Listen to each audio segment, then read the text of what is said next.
Барлықтарыңызға сәлем, каналыма қош келдіңіздер. Бүгін бір жасағаннан шығатын панкейктерді дайындаймын. Жасалуы өте оңай. Видеоны жіберіп алмай, соңына дейін көріңіздер. Бізге қажетті заттар: жұмыртқа, айран, ас содасы, қант, сұйық май және ұн қажет болады. Айранға ас содасын салып, көтерілгенше араластырып аламыз.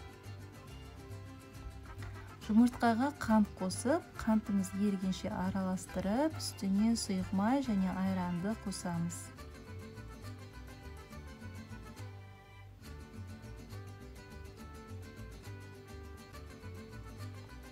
Ұнды қосып, әбден араластырамыз.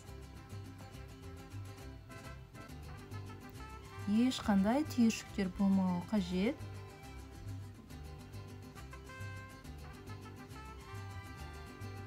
Осындай біркелкі масса шығуы керек.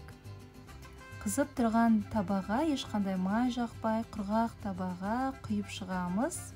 Пешімізді орташа отқа қойып, панкейктерді 1 минуттай ұстап, келесі жағын аударып пісіріп аламыз. Менің каналымды қолдап, әр салған видео рецептерді лайк басып, пікір қалдыра отырыңыздар, және тіркелмеген болсаңыз, подписация батырмасын басып, тіркелуді де ұмытпаңыздар. Панкейктердің арасына балаларға дәмді болу үшін шоколад қосып пісірдім.